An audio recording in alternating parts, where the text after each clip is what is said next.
பழைய 500 மற்றும் 1000 ரூபாய் நோட்டுகள் செல்லாது என்று அறிவிக்கப்பட்ட பிறகு 100 ரூபாய் நோட்டுகளை பெறவும் புதிய 500 ரூபாய் மற்றும் 2000 ரூபாய் நோட்டுகளை பெறவும் சாமானிய மக்கள் தவித்து வருகின்றனர். ஏடிஎம்கள் மூலம் ஒரு நாளைக்கு 2500 ரூபாய் மட்டுமே பணம் எடுக்க முடியும். வங்கிகளிலும் ஒரு வாரத்திற்கு 24,000 ரூபாய் வரை மட்டுமே எடுக்க வாடிக்கையாளர்களுக்கு அனுமதி அளிக்கப்பட்டுள்ளது. ஆயினும் போதிய அளவிற்கு புதிய ரூபாய் நோட்டுகள் வரவில்லை என்று கூறி ஏடிஎம்களில் குறைந்த அளவிலேயே பணம் நிரப்பப்படுகிறது. வங்கிகளிலும் வாடிக்கையாளர்களுக்கு குறைந்த அளவிலேயே பணம் கொடுக்கப்படுகிறது. ஒரு வாரத்திற்கு 24,000 ரூபாயை கூட எடுக்க முடியாமல் சாமானிய மக்கள் முதல் வணிகர்கள் வரை பெரும் அவதி அடைந்து வருகின்றனர். இந்த நிலையில்தான் சென்னையில் தொழிலதிபர்கள் சேகர் ரெட்டி, ஸ்ரீனிவாச ரெட்டி மற்றும் பிரேம் ரெட்டி வீடுகளில் வருமான வரித்துறையினர் சோதனை நடத்தியதில் 100 கோடி ரூபாய் பணத்தை பறிமுதல் செய்துள்ளனர்.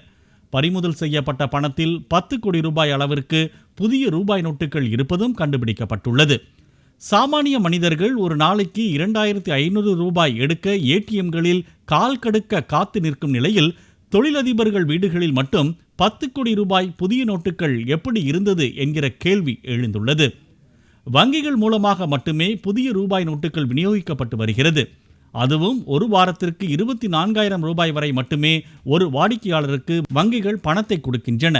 அப்படி இருக்கையில் தொழிலதிபர்கள் சேகர் ரெட்டி, ஸ்ரீனிவாச ரெட்டி மற்றும் பிரேம் ரெட்டி மட்டும் எப்படி 10 கோடி ரூபாய் அளவிற்கு புதிய ரூபாய் நோட்டுகளை பெற முடிந்தது என்று வருமான வரித்துறை அதிகாரிகள் விசாரணை நடத்தி வருகின்றனர்.